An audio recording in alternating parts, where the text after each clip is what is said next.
Dear friends, നമ്മുടെ ഇന്നത്തെ എപ്പിസോഡിൽ ഞാൻ പറയാൻ പോകുന്നത് നല്ലൊരു മോട്ടിവേഷനാണ്. മോട്ടിവേഷൻ എന്ന് പറയുമ്പം എങ്ങനെയാണെന്ന് ചോദിച്ചു കഴിഞ്ഞാൽ, നമ്മളിപ്പോൾ ഒരുപാട് എക്സാംസിന് ട്രൈ ചെയ്യുന്നുണ്ടല്ലേ. സോ കുറേ എക്സാംസ് നമ്മളിങ്ങനെ പ്രിപ്പയർ ചെയ്യുമ്പോൾ എന്ത് പറ്റുമെന്നറിയാമോ? ചിലത് നമുക്ക് ചിലപ്പം വി വിൽ ഗോട്ട്, ചിലതിന് നമുക്ക് കൂടുതൽ പ്രിപ്പറേഷൻ വേണ്ടി വരും. ചിലത് നമ്മളിപ്പോൾ എഴുതുമ്പം പഠിച്ചതൊന്നും നമുക്ക് എഴുതാൻ പറ്റിയെന്നൊരു പക്ഷേ എന്തില്ല വരില്ല. അങ്ങനെയൊക്കെയുള്ള ടൈംസിൽ നമ്മൾ എന്ത് ചെയ്യണം? കുറച്ച് അധികം എഫേർട്ട് ഇടേണ്ടി വരും. ചിലപ്പോൾ 100 നമുക്കൊരു 20, 30, 40, ചിലപ്പോൾ ആ 40ൽ തന്നെ നമ്മൾ സ്റ്റക്ക് ഓൺ ചെയ്ത് നിൽക്കുന്ന ചില സിറ്റുവേഷൻസ് ഉണ്ടാവും. ചിലപ്പോൾ നമ്മൾ എന്ത് ചെയ്യും? ആ മാർക്സ് കുറച്ചൊക്കെ ഒന്ന് കൂടിയിട്ട് എന്ത് ചെയ്യും? വീണ്ടും റിട്ടേൺ ടു ഒരു 50 ബിലോയിലേക്ക് എന്ത് ചെയ്യും? നമ്മൾ വീണ്ടും താഴ്ന്നു പോകാനുള്ള സാധ്യതയുണ്ട്.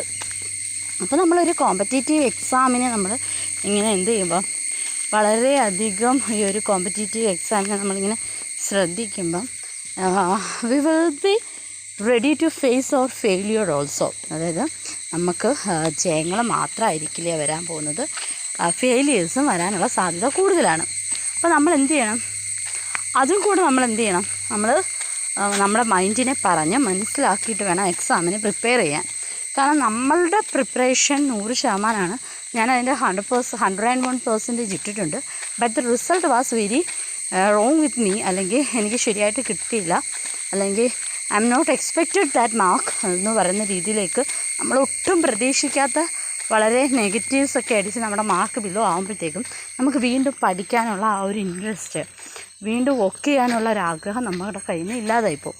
അപ്പോൾ നമ്മൾ ആദ്യം നമുക്ക് വേണ്ടത് എക്സാംസിൽ വരുന്ന ഈ മിസ്റ്റേക്സുകളെ ആക്സെപ്റ്റ് ചെയ്യാനുള്ള നല്ലൊരു മൈൻഡാണ്. ഒരു മൈൻഡ് സെറ്റോടു കൂടി വേണം നമ്മൾ കോമ്പറ്റേറ്റീവ് എക്സാംസിന് എപ്പോഴും പ്രിപ്പറേഷൻ സ്റ്റാർട്ട് ചെയ്യാൻ. അതുപോലെ തന്നെ എക്സാംസിൽ നമ്മളെപ്പോഴും വളരെയധികം ഒരു പോസിറ്റീവ് മൈൻഡോടു കൂടി വേണം കാണാൻ.